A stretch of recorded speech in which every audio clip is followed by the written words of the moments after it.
Cesar Milan has become famous as the dog whisperer, the man who can tame the most untrainable dogs. But now he's being sued, accused of having a pit bull that bit humans and even killed Queen Latifah's dog. Love him or hate him, few dog trainers have received as much attention as the famous Cesar Milan, the dog whisperer.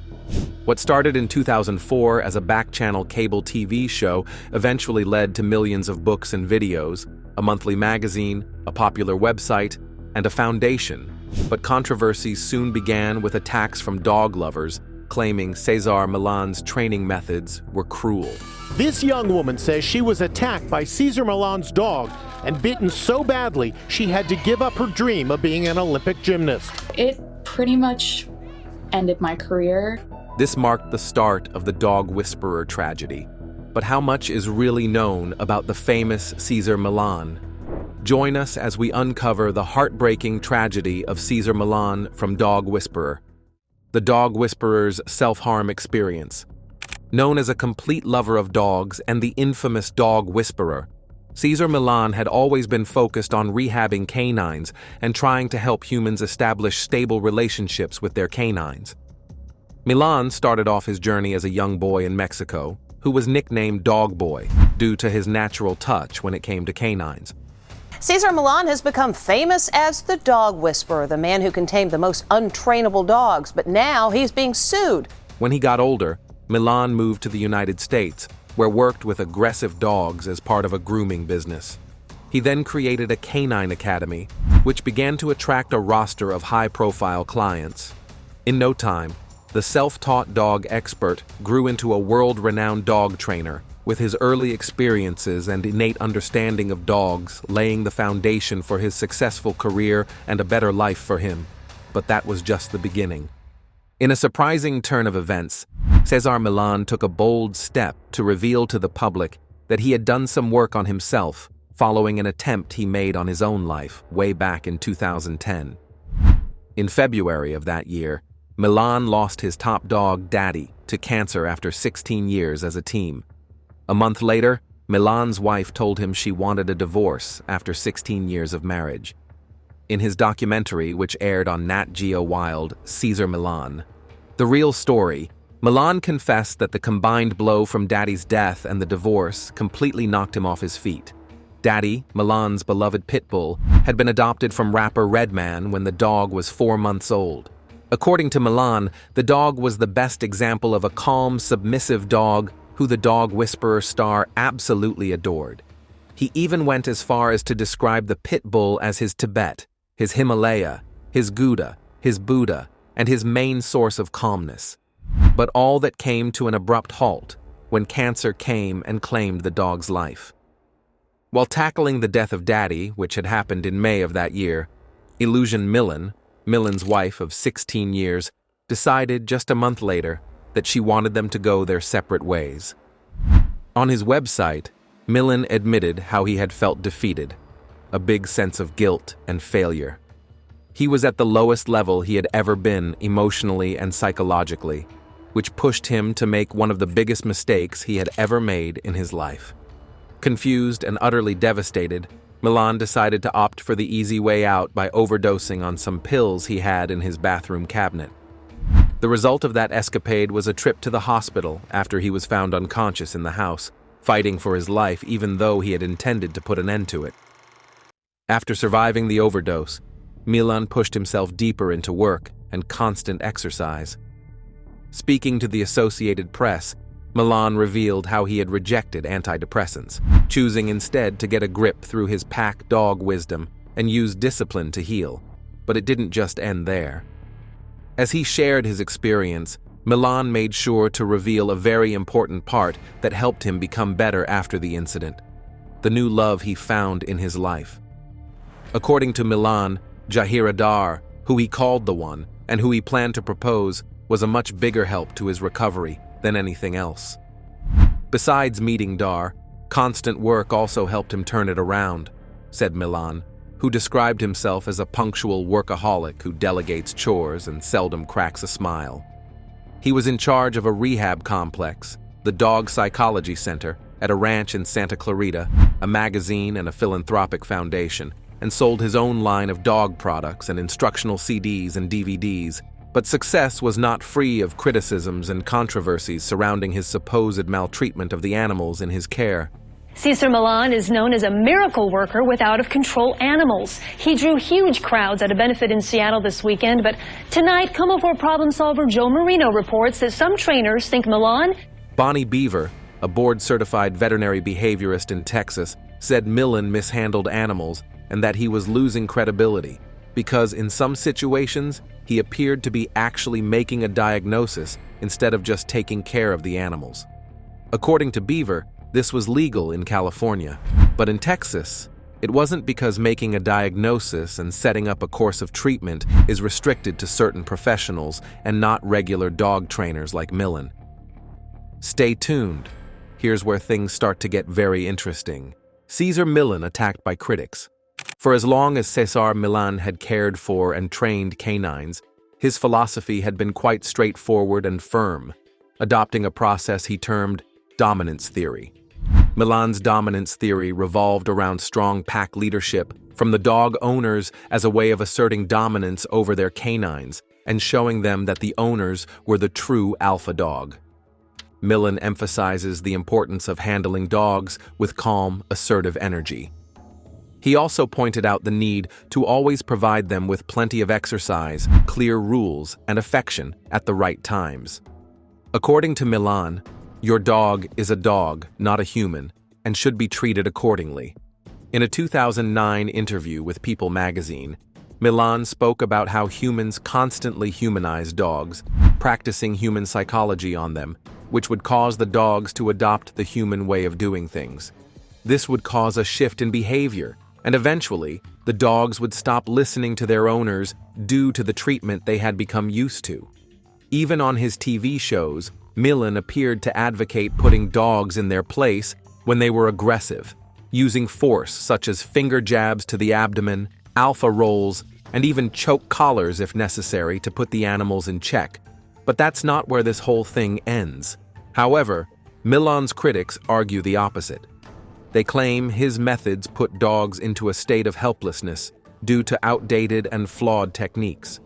They assert that the concept of alpha status is essentially nonsense and shouldn't be enforced on canines or even any animal species for that matter.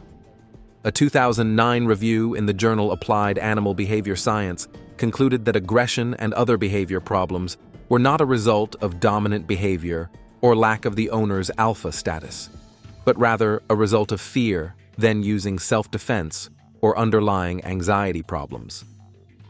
Back in September 2006, just 2 years after Cesar Milan's award-winning TV show premiered, the American Humane Society harshly criticized it, calling some of Milan's training methods inhumane as well as cruel and dangerous. The group expressed particular concern over Milan's use of shock collars, as well as pinning dogs to the ground or using tightening collars on them. Several instances of cruel and dangerous treatment, promoted by Milan as acceptable training methods, were documented by American Humane, including one in which a dog was partially rendered immobile in an episode. In this instance, the fractious dog was pinned to the ground by its neck after first being hung by a collar incrementally tightened by Milan. Milan's goal of subduing a fractious animal was accomplished by partially cutting off the blood supply to its brain. With this horrifying discovery, the group demanded that the National Geographic TV network cancel the show, claiming it gave viewers an inaccurate understanding of effective training and appropriate treatment of animals. In his defense, Milan stated that he used only minimum force to correct behaviors in aggressive pets, and added that, although his way seemed extremely effective to him, it was not the only way, but it was definitely the necessary one. A few years later, the American Humane Society reconciled with Milan, acknowledging that despite some sharp differences of view in the past, the group shared many areas of mutual interest with the trainer. Although the group was well known to always stand strongly by what they believed in, it came as a surprise to everyone when they laid down their swords and took Milan's side, but it didn't stop more criticisms from piling up. A 2006 New York Times piece headlined "Pack of Lies" blasted Milan's methods, tagging them laughable and outdated. The writer, dog expert Mark Derr, wrote that Milan's quick fix could make for good television and might even produce lasting results in some cases. But it didn't sit well with professional animal behaviorists, either trained and certified veterinarians or ethologists, who have learned about normal and abnormal behavior in dogs.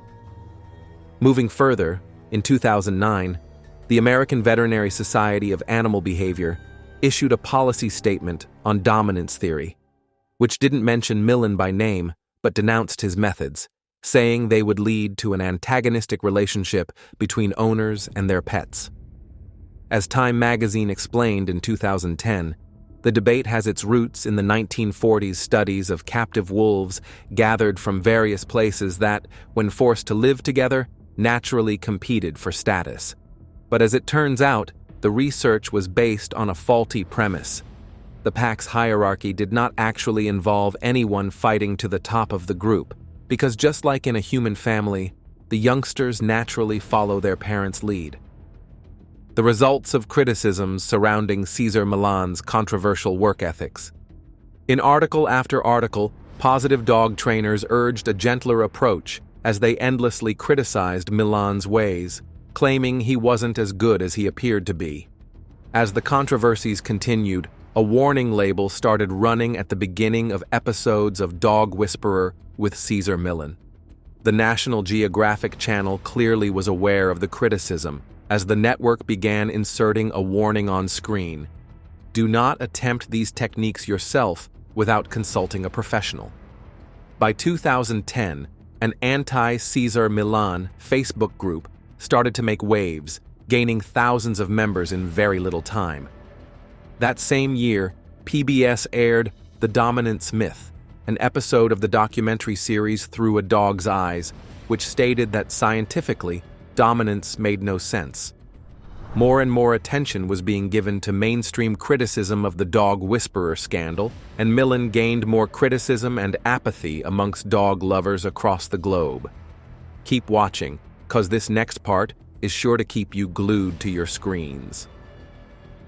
Another very controversial piece surrounding the infamous dog whisperer, Cesar Milan, has to be the number of lawsuits he has been involved in over the years. In 2006, a producer on Dog Whisperer claimed his dog, Gator, was left bleeding, covered in bruises, and gasping for breath after being choked with a collar and overworked at Milan's Dog Psychology Center. In the lawsuit filed Thursday in Superior Court, 8 Simple Rules, producer Flody Suarez said he took 5-year-old Gator to the Dog Psychology Center to deal with fears of other dogs and strangers. Hours after dropping off the dog, Suarez said a worker called to tell him the animal had been rushed to a veterinarian. According to the lawsuit, Suarez later found the dog bleeding from his mouth and nose, in an oxygen tent gasping for breath, and with severe bruising to his back and inner thighs. Flody Suarez said he spent more than $25,000 on medical bills and treatment and needed compensation, but eventually, after much back and forth, the lawsuit was settled a year later. A few years later, in 2015, a Florida nurse named Allison Bitney sued Milan, claiming she was attacked and left with disfiguring wounds by a vicious and dangerous dog who had been released prematurely by Milan's training center. Bitney said she had to undergo reconstructive surgery as a result of the attack, and her attorneys said in the complaint that she permanently lost feeling and function in her left hand after the attack at the dog owner's home in Santa Clarita. It appeared that as the suit wound its way through the legal system, Milan was eventually dismissed as a defendant. In 2016, Milan was placed under investigation for possible animal cruelty after a pet pig was nipped in the ear by a dog being trained on an episode of Cesar 911. Ultimately, authorities decided not to bring charges, and Milan was fully vindicated. According to Nat Geo Wild in a statement made during the scandal, they pointed out that the only reason the clip caused some concern for viewers was because they did not see or understand the full context of the encounter.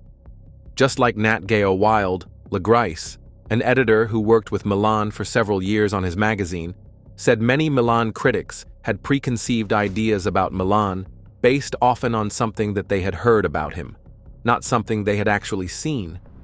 In a nutshell, Milan could most likely have been misunderstood by the critics, but all that doesn't mean much now that chapter of Cesar Milan's life has officially ended. Despite the constant attacks against Cesar Milan, there's still a lot everyone agrees on.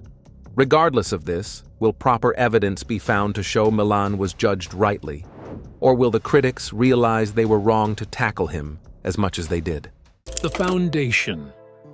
When Julia Roberts and George Clooney first met on the set of Ocean's 11 in the year 2000, no one could have guessed their friendship would last longer than many Hollywood marriages. Their first encounter wasn't just another typical Hollywood introduction.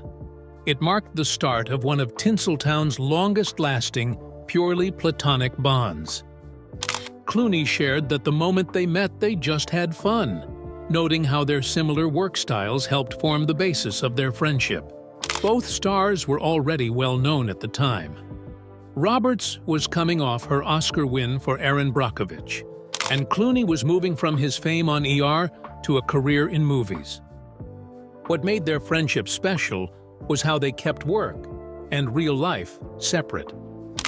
Unlike many Hollywood friendships that only exist on film sets or red carpets, Roberts and Clooney developed something more meaningful.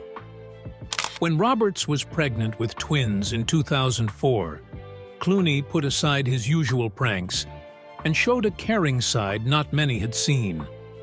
He would ask if she was feeling okay, because she looked a bit tired, and he made sure she stayed hydrated on set. They worked together more often over the years, with Ocean's 12 in 2004 and Money Monster in 2016.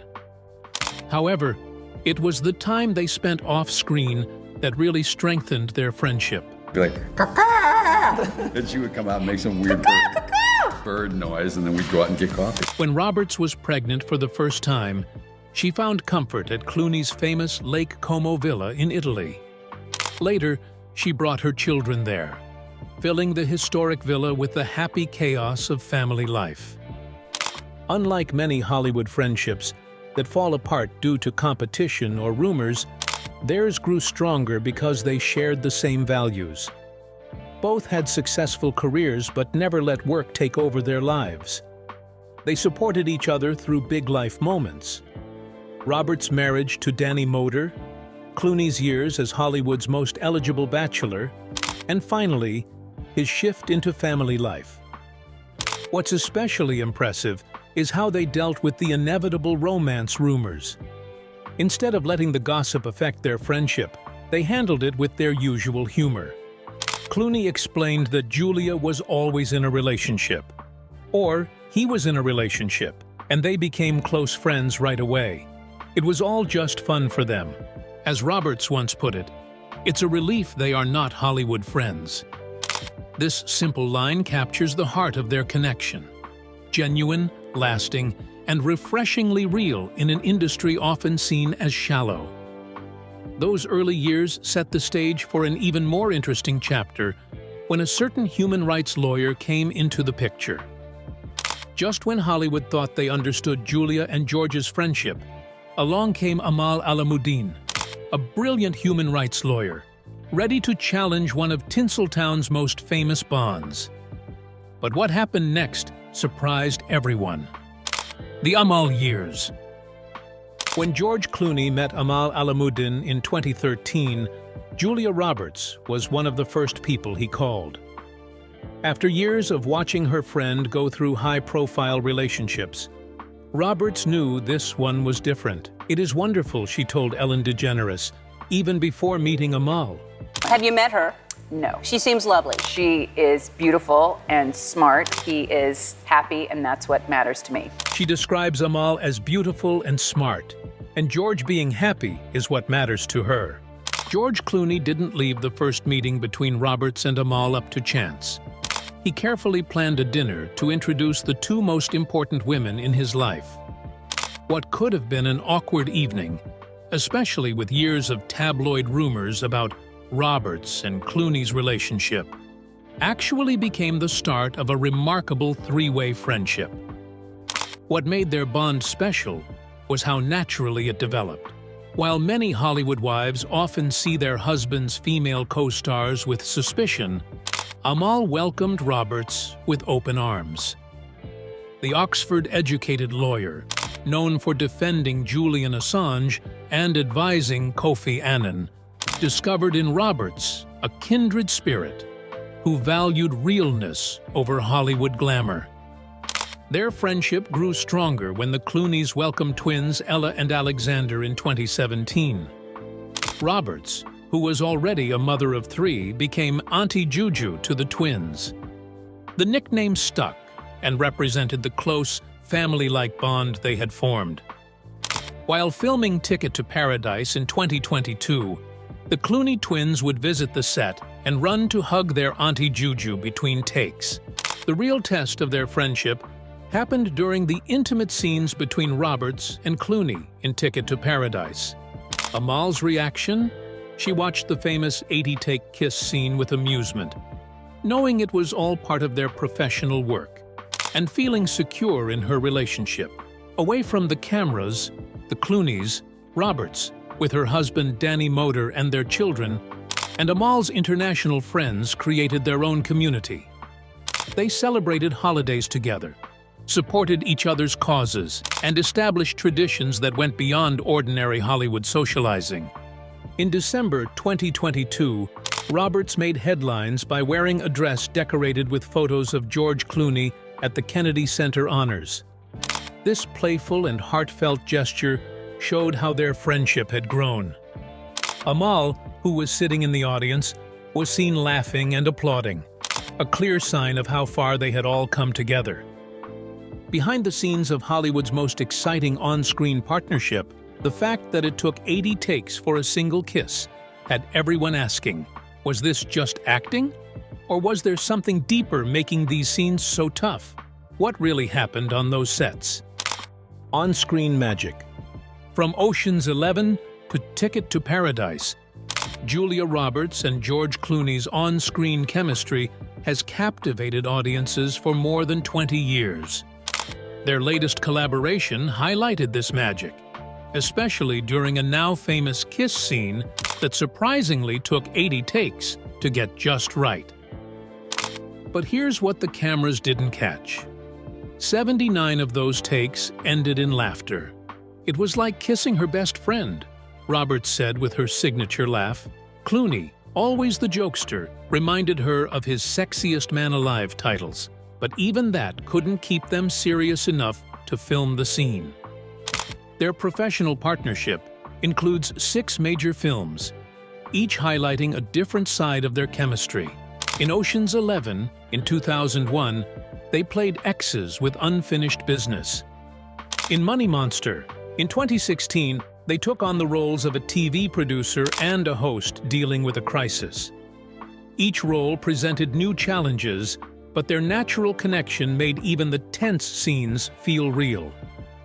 What makes their on-screen partnership special is their ability to stay professional while genuinely having fun. While filming Ticket to Paradise in Australia, COVID restrictions kept them away from their families, but they supported each other through long days and lonely nights. Roberts later admitted that Clooney and his family helped her avoid complete loneliness and despair during that time. Their work dynamic has become famous in Hollywood. Directors often set aside extra time for scenes with both stars, knowing that their infectious laughter might slow down filming, but will ultimately create magic on screen. This was especially clear in Money Monster, where director Jodie Foster reportedly planned to film their most challenging dialogue scenes early in the day, before their playful banter could take over. The success of their partnership comes from their similar approach to acting. Both take their work seriously, but also have a good sense of humor about themselves. Their combined box office appeal, over $5 billion worldwide, shows that audiences connect with their genuine chemistry. Unlike many Hollywood pairs who get tired of working together, Roberts and Clooney actively look for projects to do together. Roberts joked in a recent interview that George couldn't live without her on screen, but there's some truth in her humor. Their collaborations have actually become more frequent over the years, not less. Their most recent project, Ticket to Paradise, highlighted how they have grown as screen partners. Playing divorced parents, trying to stop their daughter's wedding, they brought years of friendship and understanding to their roles. The result was a performance that felt both new and familiar. Before the 80-take kisses with Clooney and billion-dollar box office hits, Julia Roberts was just a girl from Georgia with big dreams and an even bigger smile. But how did a small-town waitress role change everything? Early career and rise to fame. In 1988, a relatively unknown Julia Roberts took on the role of Daisy Arujo, a lively waitress in the small-town drama Mystic Pizza. The movie was made on a modest budget of $6 million and wasn't an instant hit. But it showed off something special, a new talent with a smile that would soon become one of Hollywood's most famous. What many people don't know is that Roberts almost didn't get the part. She initially auditioned for the role of Daisy's sister, Kat, but director Donald Petrie saw something different in her, a natural energy that matched Daisy's rebellious spirit perfectly. This decision would be crucial in kickstarting her career. The next year, Roberts starred in Steel Magnolias, where she shared the screen with big names like Sally Field, Dolly Parton, and Shirley MacLaine. In the film, she played Shelby, a young bride with diabetes who was determined to have a child despite the health risks. Her performance earned her first Oscar nomination for Best Supporting Actress. Behind the scenes, she developed a close friendship with Sally Field, who became a mentor to her during those early years. Then came the year 1990 and Pretty Woman, the role that turned Roberts from a promising newcomer into a global superstar. The movie was originally called 3000, which was the amount her character was paid for a week's companionship. The first version of the script was much darker than the romantic comedy we know today. Roberts pushed for a more empowering portrayal of her character, Vivian Ward, making small but important changes that helped create the film's more positive tone. The chemistry between Roberts and Richard Gere in Pretty Woman didn't happen right away. They had to do several screen tests before the directors were convinced. The risk was worth it. The film made over $463 million worldwide, breaking records for romantic comedies and earning Roberts her first Oscar nomination for Best Actress. During these important years, Roberts made key choices that shaped her career. She turned down leading roles in Sleepless in Seattle and While You Were Sleeping to avoid being stuck in romantic comedies. Even after the huge success of Pretty Woman, she selected her next projects carefully, prioritizing character development over just making money. Behind the scenes, Roberts was figuring out how to handle her sudden fame. During this time, she developed her signature laugh-smile combination, which was partly a natural way to deal with her nervous energy during interviews. This genuine and sometimes silly charm made her likable to both audiences and fellow actors. By the end of 1990, Roberts had achieved something amazing. She had 3 successful films, 2 Oscar nominations, and had become the highest-paid actress in Hollywood, all before turning 23. More importantly, she proved she was more than just a pretty face. She was a serious actress with real talent to support her rising star power. At the peak of her new fame, America's sweetheart unexpectedly earned the nickname Tinker Hell on Steven Spielberg's set. Was it the stress of being a star, a broken heart, or something more serious that caused Hollywood's Golden Girl to clash with its most powerful director? The Hook drama and Spielberg feud. In February of 1991, Julia Roberts showed up on the set of Hook to play Tinkerbell, ready for what should have been a wonderful partnership with Steven Spielberg. Instead, It turned into one of Hollywood's most famous feuds, set against a backdrop of personal struggles and work-related stress. The problems started even before they began filming. At just 23 years old and still getting used to her sudden fame, Roberts was preparing for her wedding to actor Kiefer Sutherland while working on the movie. The filming schedule was set up to fit her wedding date on June 14th. However, behind the scenes, her personal life was falling apart. There were rumors that Sutherland was having an affair with a dancer, and Roberts was finding it hard to handle everything.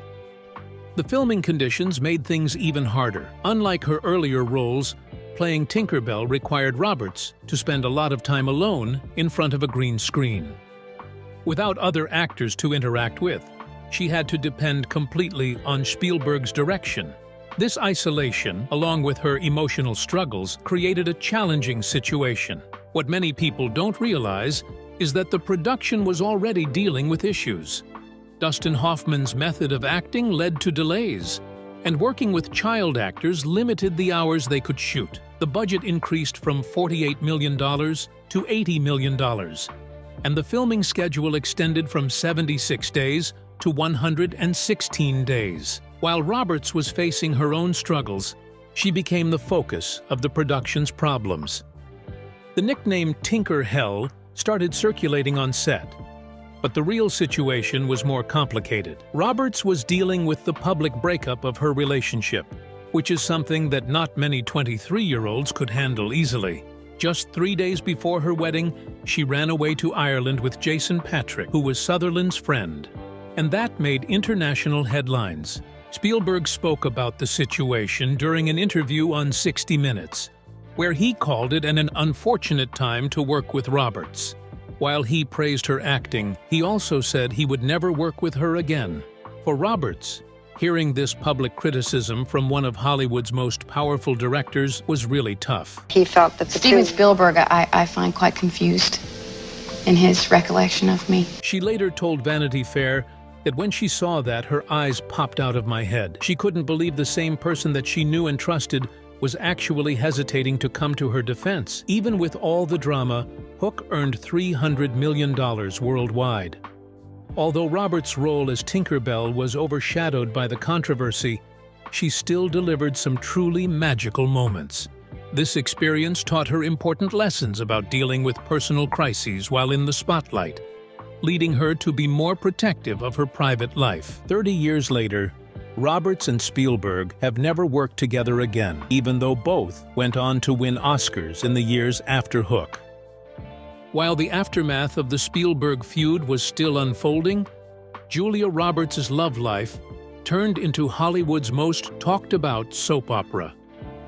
With canceled weddings and surprise marriages, what really went on during her tumultuous decade of romance?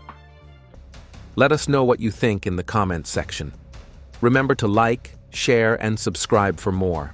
Also, click on the next video on your screen. You will love it.